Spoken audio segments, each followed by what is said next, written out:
ഹരേ കൃഷ്ണ. സർവം ശ്രീ രാധാകൃഷ്ണ അർപ്പണമസ്തു. ജയ ശ്രീ രാധേ രാധേ. സ്വസ്തികയിലേക്ക് എല്ലാവർക്കും സ്വാഗതം. ഒരു രാത്രി ഇരുട്ടി വെളുക്കുമ്പോഴേക്കും നമ്മുടെ ജീവിതം ആകെ മാറി മറിയുക, ഒന്നും അല്ലാണ്ടായി മാറുക. നമ്മുടെ ജീവിതത്തിൽ ഉണ്ടായിരുന്ന പലതും നമുക്ക് നഷ്ടപ്പെടുക. അപ്പോൾ നമ്മൾ പല കാര്യങ്ങളും ചിന്തിക്കുമ്പോൾ മനസ്സിലാക്കാൻ സാധിക്കുന്ന നമ്മുടെ ഓരോ ദിവസവും ഭഗവാന്റെ വരപ്രസാദാണ്. ഒരു ദിവസം നമുക്ക് കണ്ണു തുറന്ന് എഴുന്നേൽക്കാൻ സാധിക്കുമെങ്കിൽ, ആ ബോധത്തിലേക്ക് വരണം എന്നുണ്ടെങ്കിൽ അത് ഭഗവാന്റെ കാരുണ്യാണ്.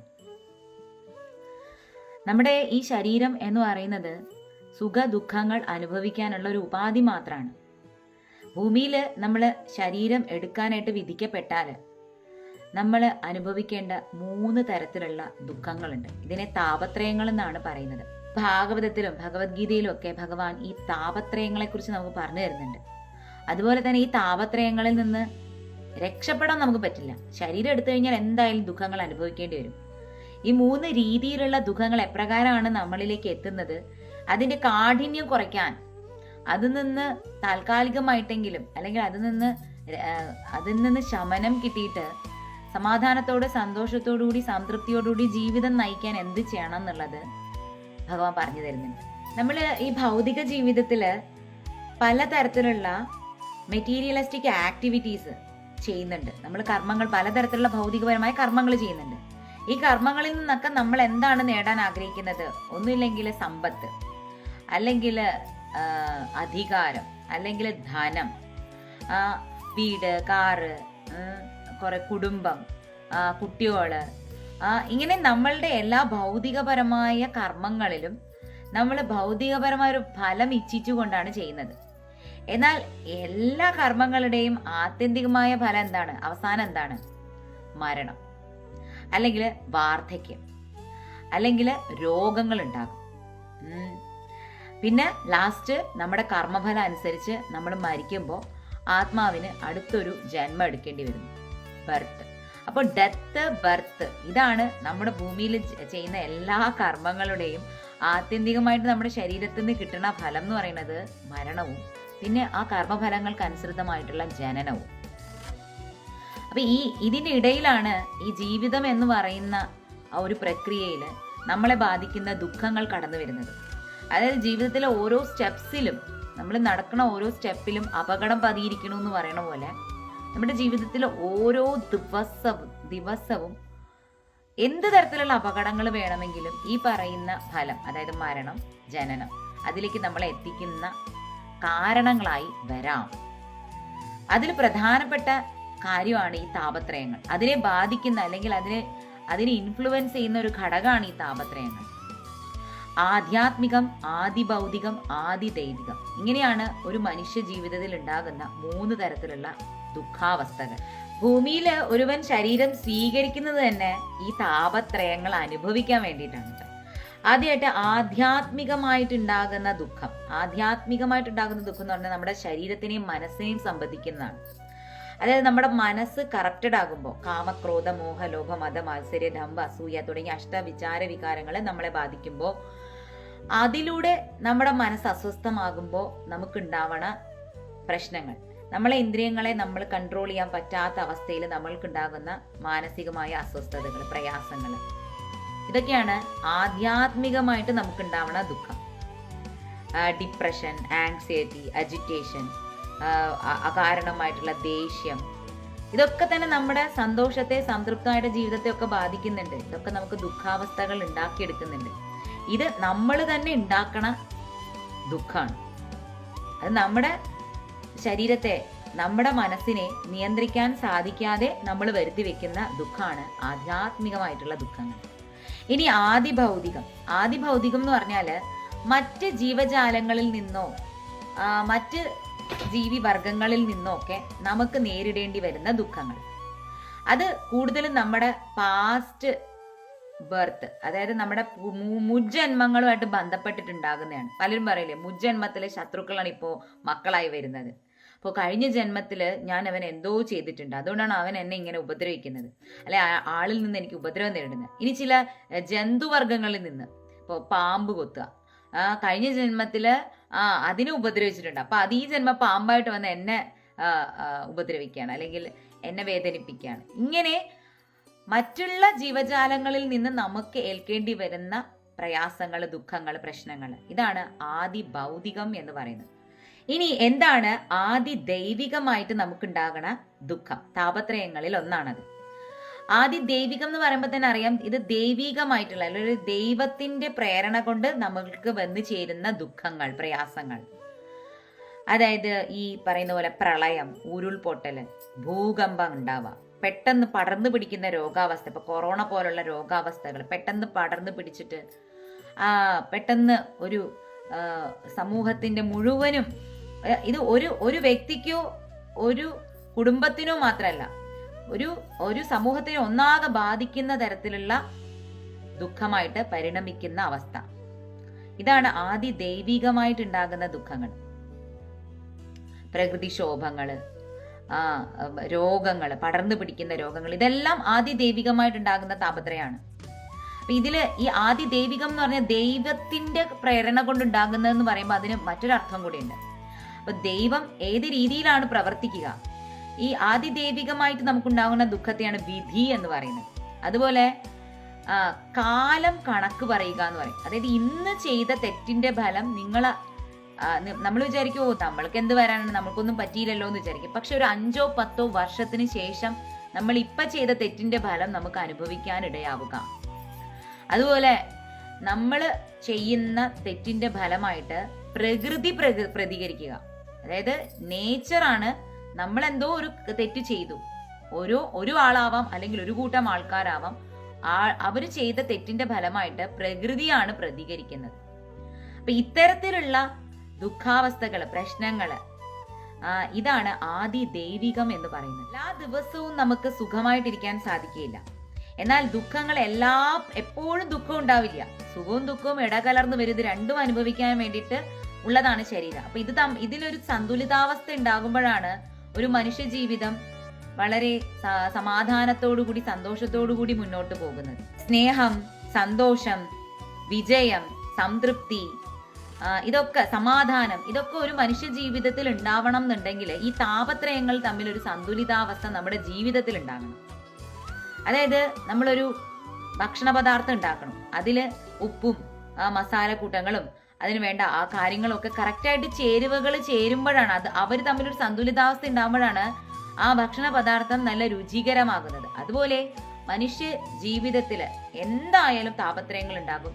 ഈ താപത്രയങ്ങള് ഒരു സന്തുലിതമായ രീതിയിൽ നമ്മുടെ ജീവിതത്തിൽ അനുഭവിക്കാൻ നമുക്ക് കഴിയുമ്പോഴാണ് നമ്മുടെ ജീവിതത്തിൽ ഒരു സമാധാനം ഉണ്ടാവുക.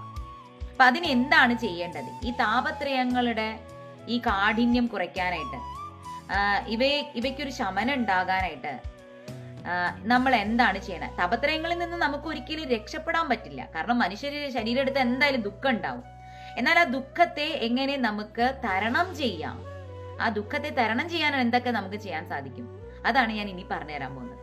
ആദിഭൗതികമായിട്ടുള്ള താപത്രയം അത് സന്തുലിതമായിട്ടുള്ള അവസ്ഥയിൽ ഇരിക്കുമ്പോഴാണ് നമുക്ക് ജീവിതത്തില് ആരോഗ്യം, സമ്പത്ത്, പദവി, പേര്, പ്രശസ്തി, അധികാരം, സ്ഥാനം, ബന്ധങ്ങള്, ഇവയെല്ലാം ഉണ്ടാകുന്നതും ഇവയിൽ നിന്നെല്ലാം നമുക്ക് സുഖകരമായിട്ടുള്ള എന്നാൽ അധികം ദുഃഖമില്ലാത്ത ഒരു അവസ്ഥ ഉണ്ടാകുന്നതും ഈ ആദിഭൗതികം എന്നുള്ള താപത്രയത്തെ നമുക്ക് അതിന്റെ കാഠിന്യം കുറഞ്ഞിരിക്കുമ്പോഴാണ്. അപ്പൊ അതെങ്ങനെയാ കുറയ്ക്കുന്നത്? ഈ താപത്രയം ഞാൻ നേരത്തെ പറഞ്ഞത് നമ്മുടെ മുൻജന്മ കർമ്മങ്ങളെയും നമ്മുടെ വാസനകളെ അനുസരിച്ചിട്ടാണ് ഈ ആദിഭൗതികം എന്നുള്ള താപത്രയം നമ്മളിലേക്ക് വന്നു ചേരുന്നത്. അപ്പോൾ ഈ മുജ്ജന്മ കർമ്മഫലങ്ങളെ എരിച്ചു കളയണം, അത് ഇല്ലാതാക്കണം.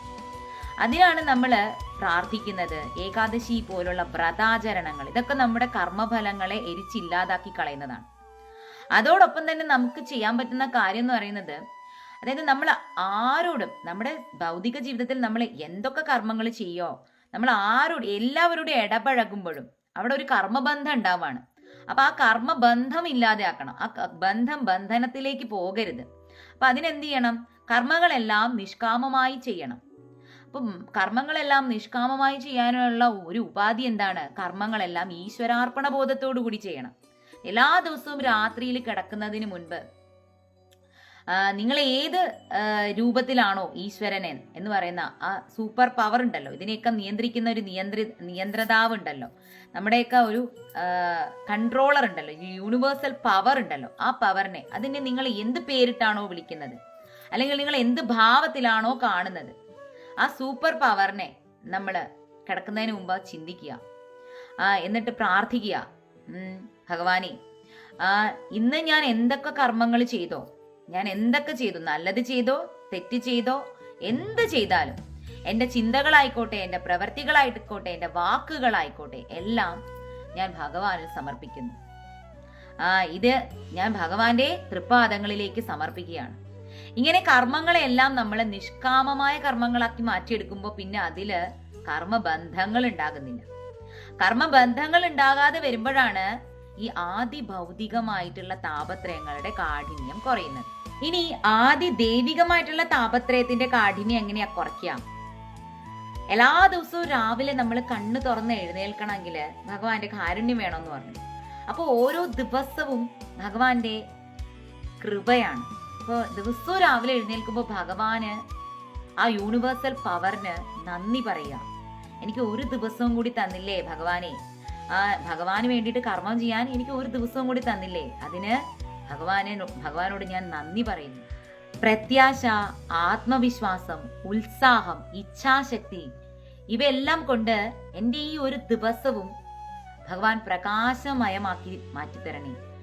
നല്ലതിനെ തിരിച്ചറിയാനും നല്ല കാര്യങ്ങൾ എന്നിലേക്ക് വന്നു ചേരാനുള്ള മാർഗങ്ങൾ ഒരുക്കി തരണേ. ഇങ്ങനെ നമ്മൾ ഈശ്വരനെ സ്മരിച്ചുകൊണ്ട് കണ്ണു തുറന്ന് എഴുന്നേൽക്കുന്ന നമ്മുടെ ഒരു ദിവസം നമ്മുടെ പഴയ പ്രശ്നങ്ങളെല്ലാം നമ്മിൽ നിന്ന്, ആ പ്രശ്നങ്ങളുടെ ഫലങ്ങളെല്ലാം ദൂരീകരിച്ച്, നമ്മൾ കുറേ നാൾക്ക് മുമ്പ് എന്തെങ്കിലും ഒരു തെറ്റ് ചെയ്തിട്ടുണ്ടെങ്കിൽ പോലും ആ തെറ്റിന്റെ ഫലങ്ങളെ പോലും ഇല്ലാതെയാക്കി ആ വർത്തമാന കാലത്തില് വളരെ സന്തോഷമായിട്ട് സംതൃപ്തമായിട്ട് നമുക്ക് ജീവിക്കാനുള്ള ആ ഇച്ഛാശക്തി, അതിന് വേണ്ട സാഹചര്യം തീർച്ചയായിട്ടും ഭഗവാൻ ഒരുക്കി തരും.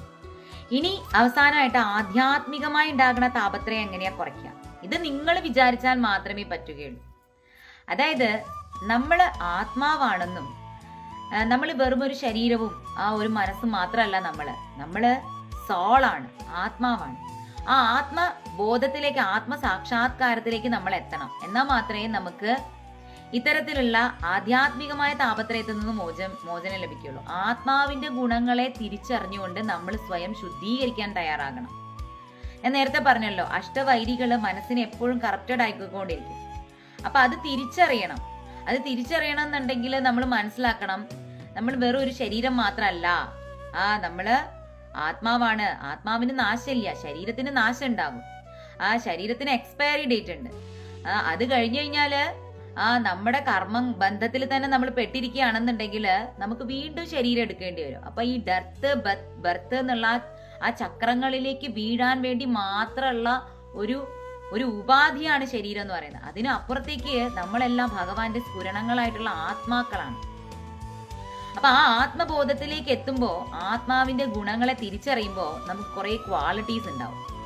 സംതൃപ്തി, സമാധാനം, സന്തോഷം, ശാന്തത, മനസ്സിന്റെ സ്ഥിരത, ക്ഷമ, നിസ്വാർത്ഥത, നിരുപാധികമായിട്ട് നിഷ്കാമമായിട്ട് സ്നേഹിക്കാനുള്ള കഴിവ്, മറ്റുള്ളവരോട് അനുകമ്പ, ഇതൊക്കെയാണ് ആധ്യാത്മികമായിട്ടുള്ള താപത്രയങ്ങള് കുറയ്ക്കാൻ ഉള്ള മാർഗം. അത് കുറയ്ക്കണമെങ്കിൽ ഇന്ന ക്വാളിറ്റീസ് ആത്മാവിലേക്ക് ഉണ്ടാവണം, അല്ലെങ്കിൽ നമുക്ക് ഇന്ന ക്വാളിറ്റീസ് എത്തണം. ഇന്ന ക്വാളിറ്റീസ് നമുക്ക് വരണമെങ്കിൽ എന്താണ്? നമ്മളെ ഇന്ദ്രിയങ്ങളെ കൺട്രോൾ ചെയ്യാൻ നമുക്ക് കഴിയണം, നമ്മുടെ മനസ്സിനെ നമുക്ക് കൺട്രോൾ ചെയ്യാൻ കഴിയണം. അതിന് വേണ്ടിയിട്ടാണ് ഈ പ്രാർത്ഥനയും മെഡിറ്റേഷനും ഒക്കെ. അതായത് മെഡിറ്റേഷൻ ചെയ്യുമ്പോൾ അല്ലെങ്കിൽ പ്രാർത്ഥിക്കുമ്പോൾ അർത്ഥകാമനകൾക്ക് വേണ്ടി ആകരുത് ഈശ്വരനെ പ്രാർത്ഥിക്കേണ്ടത്. ഈശ്വരനോട് പ്രാർത്ഥിക്കേണ്ടത് ഈ ആത്മബോധത്തോടു കൂടി ജീവിക്കാനും അതിലൂടെ എൻ്റെ മനസ്സിനെയും ശരീരത്തിനെയും ശുദ്ധീകരിക്കാനുള്ള മാർഗം എനിക്ക് ഉണ്ടാക്കി തരണേ. ഇതായിരിക്കണം നമ്മുടെ പ്രാർത്ഥന. ആ ആത്മാവാണെന്ന ബോധത്തിൽ അടിയുറച്ച് വിശ്വസിക്കാനുള്ള ആ കഴിവ് നമുക്ക് ഉണ്ടാവണം. പലരും ഈ ആത്മബോധത്തിലേക്ക് എത്തുന്നുണ്ട്, ഞാനൊരു ആത്മാവാണെന്ന് തിരിച്ചറിയുന്നുണ്ട്. പക്ഷേ ഭൗതിക ജീവിതത്തില്, ഭൗതികപരമായിട്ടുള്ള കർമ്മ മേഖലകളിൽ ഇടപഴകുമ്പോൾ ഞാനെന്നും എൻ്റെ എന്നുള്ളൊരു ചിന്ത വരുന്നു. അപ്പോൾ മനസ്സ് കറപ്റ്റഡ് ആയി പോകുന്നു, അഷ്ടവൈരികൾ ബാധിക്കുന്നു. അപ്പൊ അതിൽ നിന്ന് രക്ഷപ്പെടാനുള്ള മാർഗം നിരന്തരമായിട്ടുള്ള സാധനയാണ്. അതായത് ഇത് ഒന്നോ രണ്ടോ ദിവസം ചെയ്താൽ പോരാ, എല്ലാ ദിവസവും പ്രാർത്ഥനയും മെഡിറ്റേഷനും ചെയ്യണം. മെഡിറ്റേഷനിൽ ഇരിക്കുമ്പോൾ, ധ്യാനത്തിൽ ഇരിക്കുമ്പോൾ ആ സൂപ്പർ പവറുമായിട്ട് നമ്മൾ കമ്മ്യൂണിക്കേറ്റ് ചെയ്യണം. നമ്മൾ എല്ലായിടത്തും നമ്മുടെ ബന്ധങ്ങൾ നല്ല രീതിയിൽ പോകണമെങ്കിൽ അവിടെ കമ്മ്യൂണിക്കേഷൻ ഉണ്ടാവണം എന്ന് പറയില്ലേ, അതുപോലെ നമ്മളും നമ്മളെ സൃഷ്ടിച്ച ആ യൂണിവേഴ്സൽ പവറുമായിട്ടുള്ള ആ കമ്മ്യൂണിക്കേഷൻ അത് എല്ലാ ദിവസവും ഡെയിലി സംഭവിക്കണം. അപ്പം മാത്രമേ നമ്മൾ എന്നും ആ ആത്മബോധത്തില് നമ്മുടെ മനസ്സുറപ്പിക്കാൻ പറ്റുള്ളൂ. അപ്പൊ ആ ആത്മബോധത്തിൽ മനസ്സുറപ്പിക്കുമ്പോൾ പിന്നെ ഉണ്ടാവണത് കംപ്ലീറ്റ്ലി ഒരു ശാന്തതയാണ്. അപ്പോൾ നമ്മുടെ പ്രശ്നങ്ങളുടെ കാരണങ്ങൾ നമുക്ക് തന്നെ അറിയാം. അതിന് നമ്മൾ പുറമേക്കുള്ള ഒരു വസ്തുവിനെയോ വ്യക്തിയെയോ സുഖത്തിന് വേണ്ടി നമ്മൾ ആശ്രയിക്കേണ്ട കാര്യമില്ല. ദുഃഖത്തിന്റെ ഹേതുവായിട്ട് നമ്മൾ ആരെയും കുറ്റപ്പെടുത്തുകയും ചെയ്യില്ല. കാരണം എല്ലാം നമ്മളിൽ നിന്നാണ് തുടങ്ങുന്നത്, നമ്മളിൽ നിന്നാണ് അവസാനിക്കുന്നത് എന്നുള്ള പരമമായ ആ ബോധത്തിലെത്തുന്നു. എന്തുകൊണ്ട് എൻ്റെ ജീവിതത്തിൽ ഇങ്ങനെ സംഭവിച്ചു, എന്തുകൊണ്ട് അവർക്ക് അങ്ങനെ സംഭവിച്ചു, എന്താ ഇങ്ങനെ പറ്റിയത്, ഇങ്ങനെയുള്ള ചോദ്യങ്ങളില്ല. ഉത്തരങ്ങളെല്ലാം നമുക്ക് തന്നെ അറിയാം എന്താ കാരണങ്ങൾ എന്നുള്ളത്. അപ്പൊ ഈ ഒരു അവസ്ഥയാണ് ജീവൻ മുക്തരാവുക എന്ന് പറയുന്നത്. അപ്പോ മരണം നമുക്കൊരു ഭയം ഉണ്ടാവില്ല. എല്ലാ ആളുകൾക്കും മരണഭയമാണ്. ജീവിക്കുമ്പോൾ ആ ചുറ്റിനും നിരന്തരമായിട്ടുള്ള മരണങ്ങൾ സംഭവിക്കുന്നുണ്ട്, പലരും പല രീതിയിൽ മരണപ്പെടുന്നുണ്ട്. അപ്പോൾ നമ്മൾ വിചാരിക്കുന്നത് എന്താ, നമുക്കിതൊന്നും ഉണ്ടാവില്ല, നമുക്കിപ്പോഴൊന്നും മരണം സംഭവിക്കില്ല എന്നുണ്ടാകുന്നു. എന്നാൽ മരണം ഉണ്ടാകും എന്നുള്ള ചിന്ത നമ്മളെ ഭയപ്പെടുത്തുകയും ചെയ്തു. അപ്പൊ അവിടെ ഭയമല്ല തോന്നേണ്ടത്. മരണം എന്നുള്ളതൊരു സത്യമാണ്. അത് ഏത് രീതിയിലും ഉണ്ടാകാം, അത് ഏത് താപത്രയങ്ങളിൽ ഏത് വിധത്തിലും നമ്മളെ ബാധിക്കാം. അപ്പോ ഉള്ള സമയത്ത്, വർത്തമാന സമയത്ത് സംതൃപ്തമായിട്ട് സന്തോഷമായിട്ട് ജീവിക്കുക. അപ്പോൾ നാളെ അല്ലെങ്കിൽ അടുത്ത നിമിഷം മരണം സംഭവിച്ചാലും നമുക്കൊരിക്കലും റിഗ്രറ്റ് ഇല്ല, നമുക്കൊരിക്കലും പശ്ചാത്താപം ഉണ്ടാവില്ല. അതുകൊണ്ട് തന്നെ നമ്മൾ മരണത്തെ ഭയപ്പെടുകയും ചെയ്യുന്നില്ല. അതൊരു പരമമായ സത്യമായി അംഗീകരിക്കുകയാണ് നമ്മൾ. മാത്രമല്ല അതൊരു തുടക്കമാണ്. ചിലപ്പോൾ കർമ്മബന്ധങ്ങൾ തീരാതെ മരിക്കുന്ന ആത്മാവിന് തീർച്ചയായിട്ടും അടുത്തൊരു ജന്മം ഉണ്ടാവും. അപ്പോൾ അയാളുടെ യാത്ര അവസാനിക്കുന്നില്ല. ആ ശരീരത്തിന്റെ യാത്ര മാത്രമേ അവിടെ അവസാനിക്കുന്നുള്ളൂ. ആത്മാവിന് മരണമില്ല. അപ്പോ ആരും മരിക്കുന്നില്ല. ഇനി എനിക്ക് ജനനവും വേണ്ട മരണവും വേണ്ട എൻ്റെ ഭഗവാനെ എന്നുള്ളതാണ് നമ്മുടെ മെന്റാലിറ്റി എങ്കിൽ അതിന് ഉള്ള മാർഗം അൾട്ടിമേറ്റ് ആയിട്ടുള്ള ആ സൂപ്പർ പവറിലേക്ക് നമ്മൾ ചേരണം. ആ യൂണിവേഴ്സൽ പവറിലേക്ക് നമ്മൾ തിരിച്ചു പോകണം. എവിടെ നിന്നാണോ നമ്മുടെ യാത്ര തുടങ്ങിയത് അവിടേക്ക് തന്നെ നമ്മുടെ യാത്ര അവസാനിപ്പിക്കണം. അപ്പം മാത്രമേ ഈ താപത്രയങ്ങളിൽ നിന്ന് നമുക്ക് രക്ഷ നേടാൻ പറ്റുള്ളൂ. ഭൂമിയിൽ ജനിച്ചാൽ, ശരീരം എടുത്താൽ താപത്രയങ്ങൾ തീർച്ചയായിട്ടും ഉണ്ടാവും. അതിന്റെ കാഠിന്യം കുറയ്ക്കാന്നുള്ളത് മാത്രമേ ചെയ്യാൻ പറ്റുള്ളൂ. അത് അവനവനെ തന്നെ തിരിച്ചറിയുമ്പോൾ, ആത്മബോധത്തിലെത്തുമ്പോൾ അതിന്റെ കാഠിന്യം കുറയും. എന്നിരുന്നാൽ തന്നെ അത് ഒരിക്കലും അനുഭവിക്കേണ്ടി വരരുതേ എന്നുള്ളതാണ് നിങ്ങളുടെ പ്രാർത്ഥനയെങ്കിൽ ഇനി ജനിക്കാതിരിക്കാൻ ഭഗവാനോട് പ്രാർത്ഥിക്കുക. അൾട്ടിമേറ്റ് ആയിട്ടുള്ള ആ ഭഗവാന്റെ അടുത്തേക്ക്, ഭഗവാന്റെ സ്വധാമത്തിലേക്ക്, ആ യൂണിവേഴ്സൽ പവറിലേക്ക് തിരിച്ചു മടങ്ങാനുള്ള കാര്യങ്ങൾ ചെയ്യുക. അപ്പൊ എല്ലാവർക്കും ഇത് മനസ്സിലൊരു ചിന്ത ഉണ്ടാക്കട്ടെ. ഇതൊക്കെ നമ്മൾ പറഞ്ഞാലും പ്രവർത്തിച്ചാലും എല്ലാം നമ്മളുടെ മൈൻഡ് ഈ ലെവലിലേക്ക് എത്തണം എന്നുണ്ടെങ്കിൽ അതിനും ഗുരുവായൂരപ്പന്റെ ഭഗവാന്റെ ആ യൂണിവേഴ്സൽ പവറിന്റെ കൃപ നമുക്ക് വേണം. അപ്പൊ ആ കൃപ ഉണ്ടാവാനായിട്ട് ഭഗവാന്റെ ശ്രദ്ധയും ഭഗവാന്റെ സ്നേഹവും ആ ഭഗവാന്റെ ആ കരുതലും നമ്മുടെ കൂടെ എപ്പോഴും ഉണ്ടാവാനായിട്ട് സദാ ഭഗവാനെ സ്മരിക്കുക, ഭഗവാന് നന്ദി പറയുക. എല്ലാവർക്കും ഭഗവാന്റെ അനുഗ്രഹം ഉണ്ടാവട്ടെ. സർവം ശ്രീ രാധാകൃഷ്ണ അർപ്പണമസ്തു. ജയ ശ്രീ രാധേ.